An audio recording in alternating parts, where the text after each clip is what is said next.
이 시대를 살아가는 많은 사람들 가운데는 두려움이 참 많은 것 같습니다. 근데 그 두려움의 원인을 가만히 보니까 여러 가지가 있지만 너무 많은 정보를 알기 때문에 두려움이 많은 것 같아요.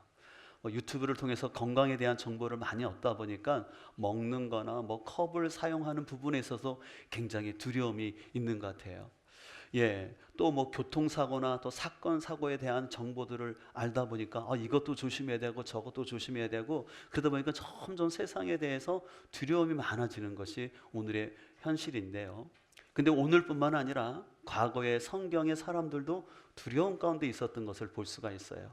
그 대표적으로 이스라엘 백성들이 출애굽을 하는 과정 가운데서 이스라엘 백성들에게 큰 두려움이 왔었어요. 왜냐하면 하나님의 은혜로 출애굽을 하는 과정 가운데 그들 앞에는 홍해가 가로막고 있는 거예요. 근데 게다가 뒤에는 애굽의 최신의 전차 부대가 그들을 뒤쫓고 오고 있다는 정보를 알게 되었어요.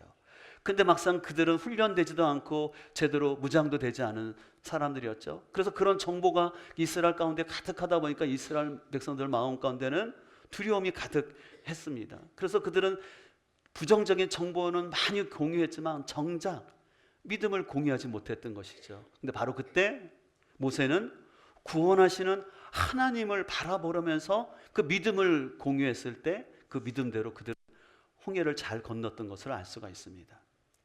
근데 이스라엘 백성들이 또 출애굽을 하고요, 홍해를 건넌 다음에 가나안 땅을 점령할 때도 그들에게는 두려움이 가득했습니다. 10명의 정탐꾼들이 그 땅을 가서 자세한 정보를 알려줬어요. 근데 뭐라고 그러냐면 거기에는 거인족이 살고 있고 거기에 성읍들은 너무 견고한데 그에 반해서 우리들은 메뚜기 같다라는 그런 정보들을 계속해서 얘기하는 것입니다. 그러니까 그 말을 듣는 많은 백성들이 두려움 가운데 낙심하고 있었습니다. 바로 그때 여호수아는 모세처럼 믿음을 공유합니다. 그러면서 저들은 우리의 밥이다라고 얘기하는 거예요. 그리고 그들의 보호자는 그들에게서 떠났다라고 그들에게 계속해서 믿음을 공유했던 것을 보게 됩니다. 그런데 저는 이 사건을 보면서 이 부정적 정보를 공유했던 10명의 사람들과 믿음을 공유했던 여호수아의 차이점은 어디에 있었을까? 성경을 통해서 볼 수 있었던 것은 뭐냐면요, 바로 여호수아는 그가 들은 정보보다 하나님 말씀에 대한 경외함이 있었어요. 여호수아의 그 믿음은요, 어떤 자신의 신념이나 자신의 열심이 아니었어요. 여호수아가 붙들었던 건 바로 하나님의 말씀이었죠. 그 어떤 말씀이었냐면 바로 출애굽기 3장 8절의 말씀이었습니다. 우리 같이 한번 읽겠습니다. 내가 내려가서 이집트 사람의 손아귀에서 그들을 구하여 이 땅으로부터 저 아름답고 넓은 땅, 젖과 꿀이 흐르는 땅, 곧 가나안 사람과 헷 사람과 아모리 사람과 브리스 사람과 히위 사람과 여부수 사람이 사는 곳으로 데려가려고 한다. 이 말씀은 하나님께서 모세를 부르시면서 하셨던 말씀인데, 여기서 뭘 말씀하고 있냐면 내가 가나안 땅을 너희 후손들에게 주겠다라고 말씀하셨죠. 바로 여호수아는 이 말씀을 붙들었던 것이에요. 그래서 이 말씀을 가지고 백성들에게 공유했을 때 여러분 알다시피 이 말씀을 의지해서 그들은 가나안 땅을 정복했던 것을 우리는 알 수 있습니다. 오늘 본문에도 말씀을 대하는 태도가 확연히 달랐던 두 사람들이 대비가 되어 있습니다. 오늘 본문 17장 11절은 이렇게 말합니다. 베레아에 있는 사람들은 데살로니가에 있는 사람들보다 더 너그럽다라고 말하고 있어요. 여기 보면 두 사람들이 대비되는데, 먼저 데살로니가에 있는 사람들은 어떤 사람들이었냐면 사도들이 전했던 말씀에 대해서 거부했어요. 바울과 실라가 복음을 전했을 때 이방의 헬라의 귀비인들과 사람들이 말씀을 들으니까 오히려 유대인들이 시기심이 난 거예요. 그래서 그 바울과 실라 일행을 핍박했어요. 그래서 그들이 피해서 베레아까지 왔거든요.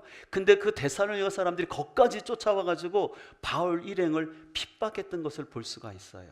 근데 이에 반해서 베레아 사람들은 말씀을 수용하는 태도가 너무 달랐어요. 그래서 오늘 본문에 되면 이렇게 말합니다. 첫 번째는 그들은 너그러웠다라고 말하고 있어요. 이 너그럽다라는 것은 뭐냐면 틀에 박히지 않고 열린 마음을 갖고 있었다는 거예요. 고정관념 속에 있지 않았다라는 것이죠. 두 번째는 뭐냐면 이것이 그런가 하여, 이것은 뭐냐면 말씀을 그냥 맹목적으로 맹신하여서 들은 것이 아니라 그 말씀을 분별하며 들었다라는 것이에요. 또 그들은 어떻게 받아들였냐면 날마다 상고했다라는 거죠. 날마다 상고했다라는 것은 뭐냐면 지속적으로 말씀을 들으면서 그 말씀을 연구했다라는 것을 본문을 통해서 볼 수가 있습니다. 그로 인하여서 이 베레아 사람들의 가운데는 아름다운 복음의 역사들이 나타난 것을 볼 수가 있습니다. 이런 차원에서 우리 교회도 특별히 내년 한 해는 성경 통독과 묵상에 집중하려고 합니다. 그래서 내년 1년 동안 성경 일독을 하려고 해요. 그러면서 특별히 성경 본문 자체를 통해서 묵상하는 훈련을 하려고 합니다. 그래서 지금 보여지는 책이 제가 지난 2주 동안 좀 급히 좀 만들어서 책을 만들었어요. 그리고 표지는 우리 두유 형제가 이렇게 디자인을 한 건데, 그래서 이번 주 이제 수요일 날 오면 저 묵상 노트가 나갈 거예요. 그래서 내년에는 저 묵상 노트를 가지고 여러분들이 큐티를 하시면 되겠습니다. 그래서 내년에 통독을 하시고 묵상을 할 때 좀 더 여러분들이 잘 할 수 있도록 하기 위해서 먼저 우리가 옳지 않은 방법으로 읽는 것, 그러니까 옳지 않게 성경을 묵상하는 법이 무엇인지 우리가 조심해야 될 것을 함께 살펴보려고 하는데, 첫 번째는 뭐냐면 성경을 선택적으로 읽는 것입니다. 이게 선택적으로 성경을 읽는다는 것은 뭐냐면 자기 기분이나 자기 감정에 좋은 말씀만 찾아서 읽으려고 하는 거예요. 우리가 말씀을 통해서 내가 위로를 받고 용기를 얻는 건 좋은 것입니다. 그러나 자신의 기분에게만, 자신에게만 좋은 말씀은 찾아서 읽으려 하면은요, 성경의 많은 부분을 놓치게 돼요. 왜냐하면 특별히 구약 성경에서 분량이 많이 차지하는 게 이사야와 에레미야 같은 선지서인데, 그 선지서에는요 하나님께서 우리의 죄에 대해서 책망하고 회개하라는 말씀들이 참 많거든요. 근데 만약에 말씀을 통해서 자기에게 위로만 되는 말씀을 찾는 사람들은 그런 말씀들은 어떻게 할까요? 피하게 되겠죠. 또 여러분들이 욥기서를 보게 되면 그 욥의 고난의 많은 아픔들이 등장하고 있어요. 이해할 수 없는 고난의 문제들이. 또 전도서 같은 경우는 인생의 허무함에 대해서 얘기를 합니다. 또 어떤 시편들은 극한 슬픔에 잠긴 시인들의 고백이 막 등장하게 돼요. 근데 자기에게 좋은 말씀만, 위로 주는 말씀만 찾으려 하면은, 이런 말씀들을 배제하게 되면은 어떻게 보면 성경책의 많은 부분을 읽지 아니하고 특정한 성경 구절과 본문만을 선택할 수 있다는 거죠. 그렇게 되게 되면은 신앙이 균형 잡히지 못하고 치우친 신앙이 되어서 자기에게 복되고 성공하는 것만 추구하는, 흔히 말하는 기복주의 신앙으로 흐를 수가 있습니다. 근데 여러분들, 저는 개인적으로 성경을 보면서 너무 감사한 건 뭐냐면 성경에는 좋은 얘기만 있는 것이 아니라 사람들이 실수하고 나약한 모습을 다 기록한 게 너무 감사해요. 특별히 다윗과 같은 사람들이 간음죄를 범하는 그 내용이 그대로 기록하고 있고, 우리가 흔히 말하는 믿음의 사람이라는 아브라함 역시도 자신의 생명을 구하기 위해서 거짓말했던, 또 그 아버지의 모습을 그대로 본받아서 거짓말하는 이삭의 모습들을 다 기록하고 있어요. 근데 여러분, 이것이 더 저는 성경을 신뢰하는 거예요. 다른 종교서처럼 좋은 도덕적인 얘기만 하는 것이 아니라 우리 인간이 그런 존재라는 것을, 인간은 선한 모습도 있지만 악한 모습도 있고, 또 인간의 삶에는 행복만 있는 것이 아니라 불행도 있고, 다윗처럼 성공만 있는 것이 아니라 다윗 인생에도 처절한 실패가 있음을 그대로 다 기록하고 있어요. 왜 그럴까요? 우리 인생이 그렇기 때문에 그래요. 어떤 사람도 성공과 행복만 추구할 수 없습니다. 누구에게나 인생 가운데 먹구름이 오고 어두운 밤이 오고 좌절을 느낄 때가 있어요. 근데 그럴 때 성경 말씀을 보게 되면은, 성경 말씀은 좋은 말씀만 있는 것이 아니라 그 말씀들을 통해서 다시 한번 나를 돌아보게 하는 그 말씀이 있는 것이 얼마나 감사한지 모릅니다. 그래서 성경의 모든 말씀은 우리에게 필요하기 때문에, 하나님이 주셨기 때문에 우리가 선택적으로 읽는 것은 합당하지 않습니다. 여러분, 어린아이들이 사탕과 초콜릿 좋아하잖아요. 여러분들 좋아하죠? 근데 그것만 계속 먹다 보면 어떻습니까? 몸이 병들게 되는 거죠. 마찬가지로 우리는 나에게 위로와 희망만 주는 성경을 자꾸 찾으려 하지 말고, 때로는 죄와 심판, 또 회개를 요청하는 말씀들도 우리에게 받아들일 때 그 말씀이 오히려 우리를 살게 할 줄 믿습니다. 오히려 어떻게 보면요, 말씀을 통해서 내 죄가 깨달아지고 보여지면 그게 은혜예요. 그래야지만 내가 회개하고 주님 앞에 갈 수 있기 때문에 그렇죠. 그래서 여러분, 성경에는 우리를 위로하는 말씀, 격려하는 말씀뿐만 아니라 때로는 경고와 회개의 눈물을 흘리게 하는 말씀도 있는데, 오히려 그 말씀을 내가 잘 소화할 때 그 말씀으로 인하여 우리의 신앙이 더 견고해지고 균형 잡힌다는 사실을 기억했으면 좋겠습니다. 두 번째, 우리가 성경을 읽을 때 조심할 태도는 뭐냐면 무작위 뽑기식으로 성경을 읽는 거예요. 이것은 조금 전에 말씀드렸던 선택적 읽기와 비슷한데, 이 성경 말씀 가운데서 내 삶에 요긴하게 뒷받침해 줄 말씀만을 내가 찾아서 뽑기식으로 읽는 것이죠. 근데 이렇게 자꾸 말씀을 뽑기식으로 읽게 되면요, 내가 자꾸 듣고 싶은 말만 들으려 하거나 잘못된 적용을 할 수 있기 때문에 이런 식의 성경 읽기는 조심을 해야 되는 거예요. 어떤 신자가 있었는데 자신을 향한 하나님의 뜻을 알고 싶었어요. 그래서 그가 이렇게 한 거예요. 하나님, 저를 향한 하나님의 뜻이 무엇인지 알고 싶어요. 그리고 눈 감고 딱 뜨면서 성경을 딱 핀 거예요. 딱 폈는데 어느 말씀이 들었냐면 마태복음 27장 5절 말씀. 유다가 은을 성소에 던져놓고 물러가서 스스로 목매어 죽으니라. 이 말씀인 거예요. 이건 아닌 것 같은데. 다시 기도하고 하나님, 저 말씀 다시 보겠습니다 하고 다시 폈어요. 그랬더니 어느 말씀이 나오냐면 누가복음 10장 37절이에요. 가서 너도 이같이 하라. 이것을 합치게 되면 어떻게 합니까? 유다가 스스로 목매어 죽은 것처럼 너도 가서 이같이 하라라는 말씀으로 잘못 적용할 수 있다는 거죠. 물론 이것은 성경 구절을 잘못된 방식으로 대하는 극단적인 예시예요. 근데 간혹가다 우리 가운데도 하나님 말씀을 그런 식으로 대하는 경우가 있다라는 것이죠. 그러나 우리는 이렇게 내가 뽑기식이 아니라 모든 말씀이 나에게 주시는 말씀이고 필요한 말씀이다라는 그런 태도로 갖는 것이 필요합니다. 단순히 어떤 문제를 해결하기 위해서가 아니라 우리가 하나님 말씀을 다 존중하고 평소에 하나님 말씀을 지속적으로 읽어가는 것이 필요합니다.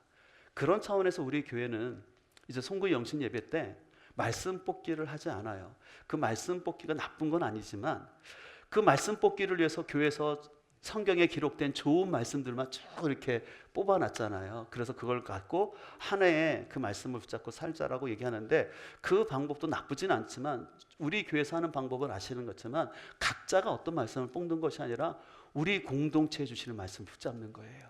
특별히 이제 제가 10월 달쯤 되면은 또 내년에 목회를 위해서 기도하는 가운데 하나님이 주시는 마음들을 생각하고 또 우리 같이 주변의 분들과 나누면서 그때 주시는 말씀을 하나를 붙잡지요. 그것이 우리 교회 공동체의 표가 되는 것이죠. 그래서 그 말씀을 향해 달려가는 것입니다.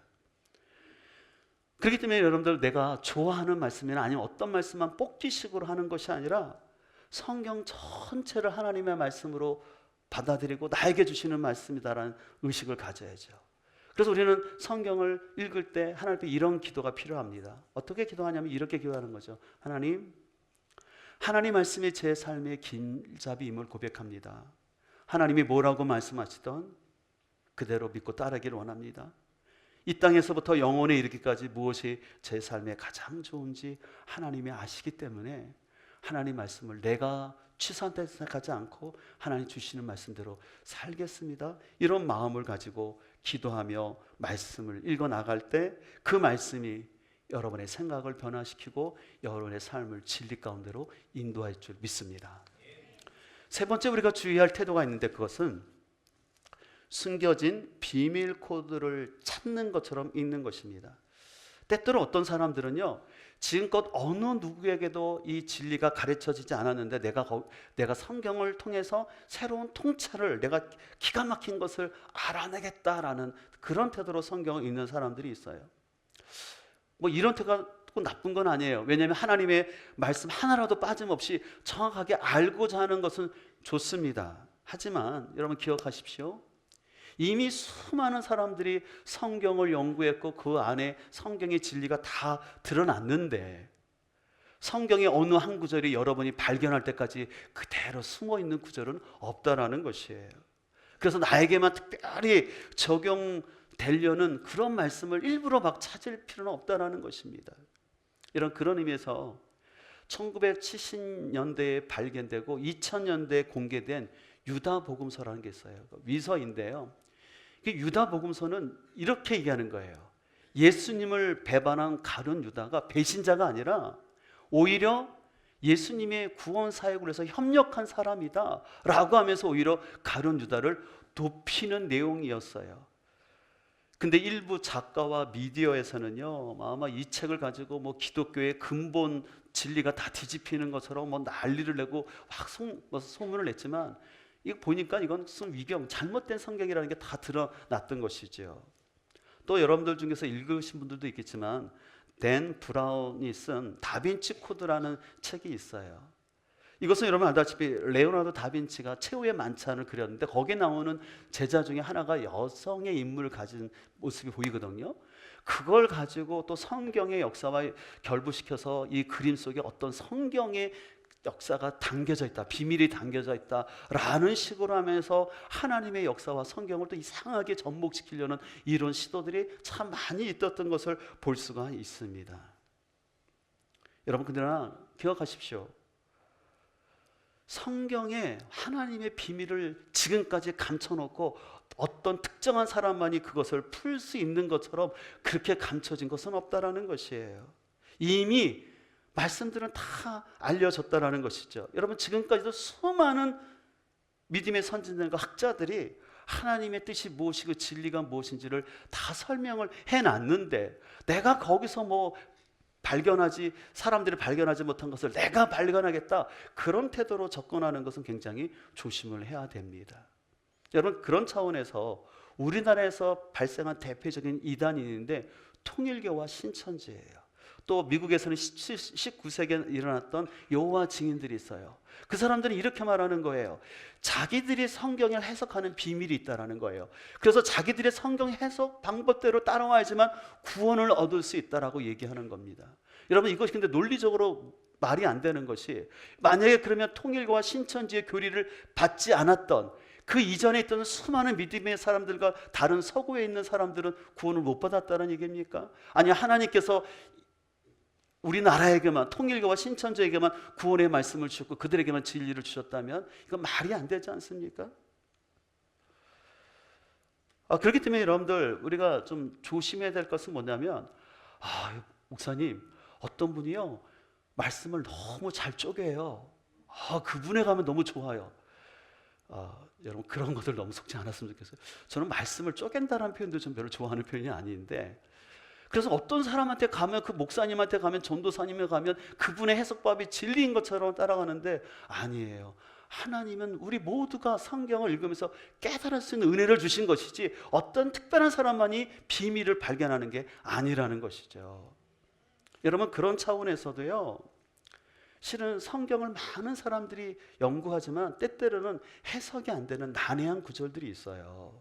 그러면 난해한 구절이 있으면 그냥 그대로 놔두고 가면 되는 거예요. 근데 그것을 억지로 풀려고 할 때 바로 이단들이 접근하는 방법이에요.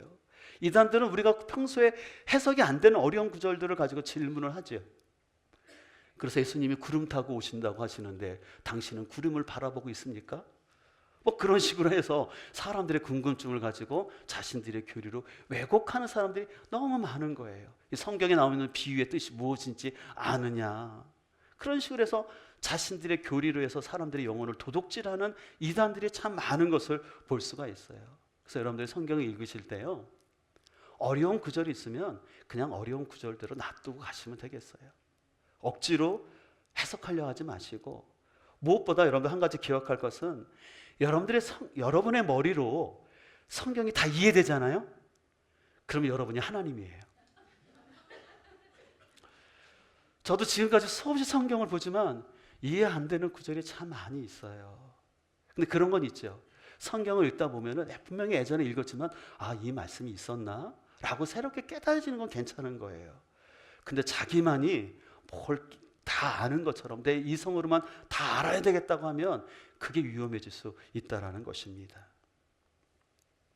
네 번째로 우리가 조심해야 될 태도는 자의적 해석과 적용을 하는 거예요. 이것은 뭐냐면요, 본문의 의미를 충분히 생각하지 않고 너무 점핑을 해서 오늘날 자기 입장에서 그것을 바로 해석하고 적용을 하는 것입니다.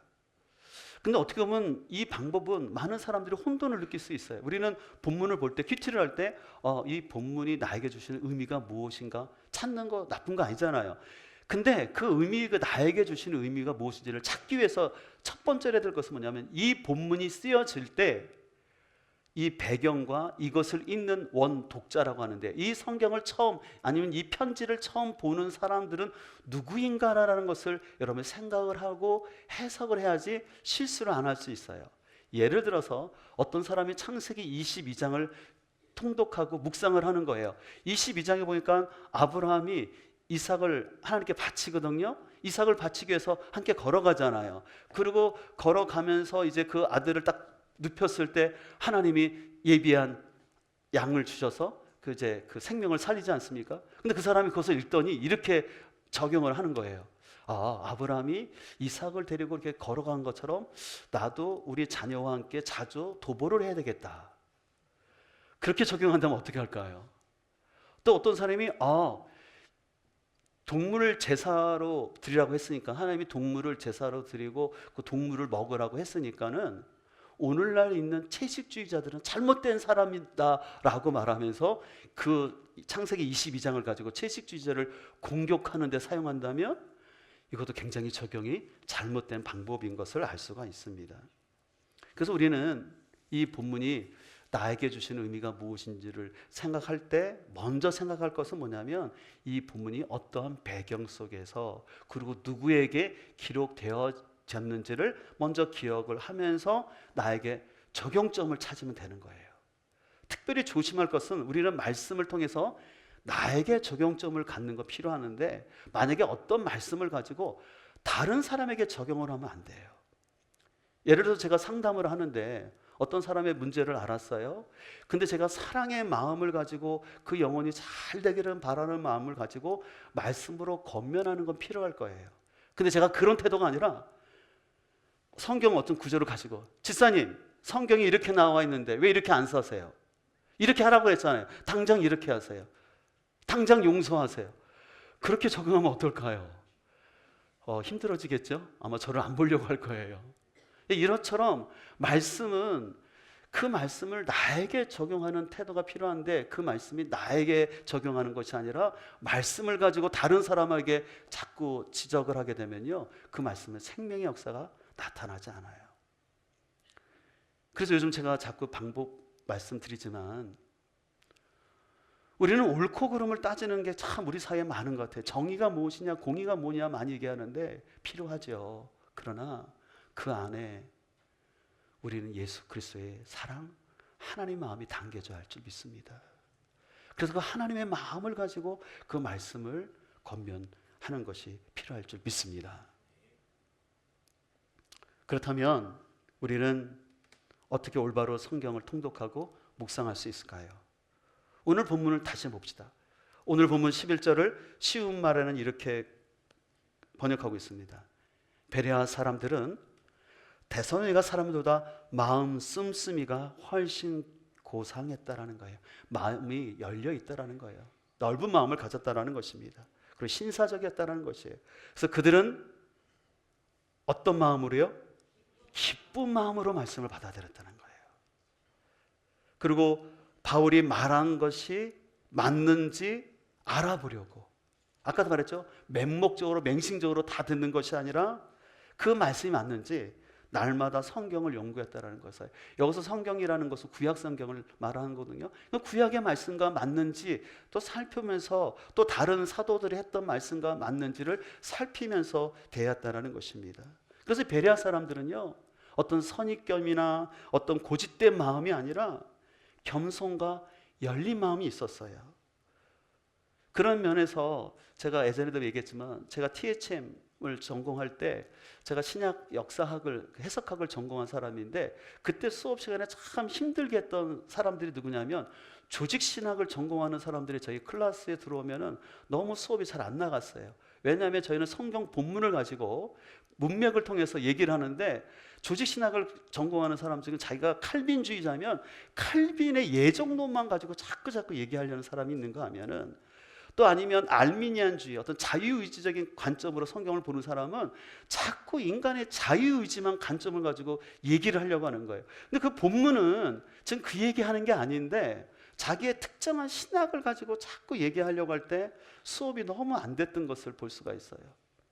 또 제가 에스라에서 공부할 때도 거기서 좀 안타까운 사람들은 자신이 공부했던 교단의 신학을 가지고 와서 수업 시간마다 교수님께 막 질문을 하는데 많은 학생들이 불편했어요. 학생들은 그 교수님의 그 가르침에 따라 그 본문의 의도를 갖고 싶은데 그 사람은 자기 신학이 있는 거예요. 틀이 있는 거예요.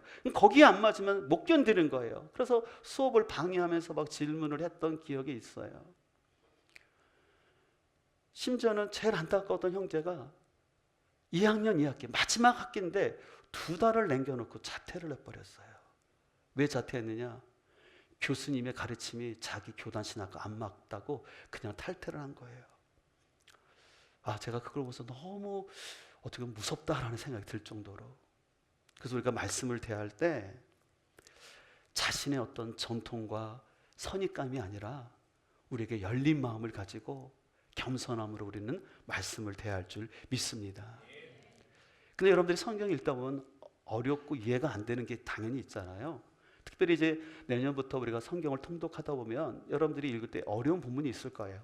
그럴 때는 좋은 참고 자료를 도움을 받으면 되는데 우리 목자방을 통해서 여러분들에게 전달해 줄 건데, 대표적으로 기독정보닷컴이라는 데가 있어요. 여기에는 여러 기독과 관련된 매뉴얼이 있는데 특별히 성경과 관련된 것들이 있고, 또 거기 클릭해서 보면은 대략적인 성경의 개강과 또 주석도 나와 있으니까 그걸 참고해 보시고, 또 웹에 그 바이블 애플이라는 게 있는데 여기에는 다양한 번역본도 있고요, 개관적인 개관도 있어요. 또 성경 에센스라는 이 유튜브 같은 경우는 김윤희 박사님, 횃불 트리니티에서 강의하시는 우리 CCC 김준구 목사님의 따님이신데 이분이 하시는 성경 에센스가 참 좋아요. 그래서 여러분들이 예를 들어서 창세기를 본다, 제가 설명을 하겠지만 여러분들이 필요하다면 그런 데서 개관을 좀 보세요. 그리고 창세기 또 출애굽과 이런 목적을 가지고 이런 배경 속에 써졌구나라는 것을 알고 성경을 통독하고 묵상하면은 훨씬 도움이 될 수 있습니다. 그래서 이 사이트들은 우리 목자를 통해서 여러분들을 공유하도록 하겠습니다. 더불어 여러분, 성경을 가장 통독할 수 있고 제일 묵상을 잘하는 길은 뭐냐면요, 본문 자체예요. 특별히 전후 앞뒤 문맥을 가지고 읽는 것이 필요해요. 특별히 내년에 우리 교회가 1년 동안 창세기부터 요한계시록을 쭉 함께 살펴볼 건데 그것을 통해서 성경의 큰 관점을 볼 수가 있을 거예요. 특별히 내년부터 제가 설교할 때 성경에 많은 이야기가 있잖아요. 근데 성경의 가장 중요한 주제인 하나님 나라 그리고 구속사의 관점으로 여러분들이 내년 1년 동안 우리가 한번 성경을 깊이 알아가는 그런 은혜가 있기를 간절히 소망합니다. 특별히 매일 성경 읽을 때 우리가 조심해야 될 것은 뭐냐면, 우리가 신문 기사도 마찬가지잖아요. 신문 기사를 읽을 때 그 신문사가 어떤 회사인지 보면 이 사람들의 논조가 어떤지 알잖아요. 그러면 또 그 기자들이 어떻게 글을 쓰는지를 알아야 되잖아요. 그럼 우리는 그 전후 맥락을 살피면서 봐야 되는 거예요. 근데 그렇지 않고 어떠한 특정한 사건을 가지고 어떤 특정한 말을 부각시켜서 사람들을 호도하는 것들이 나타날 수가 있기 때문에, 그래서 우리가 예를 들어서 신문을 보더라도 한쪽 신문만 보는 것이 아니라 다른 견해를 가진 신문도 같이 봐야지 세상을 보는 눈이 밝아져요. 근데 특정 신문만 보는 사람은 특정 이데올로기에만 빠질 수 있기 때문에 분별을 할 필요가 있는 것이죠. 더 나아가서 여러분들 성경을 읽을 때 참 좋은 방법은 공동체가 함께 읽는 거예요. 여러분 개인적으로 읽지만 그것을 공동체에서 함께 나누는 거예요.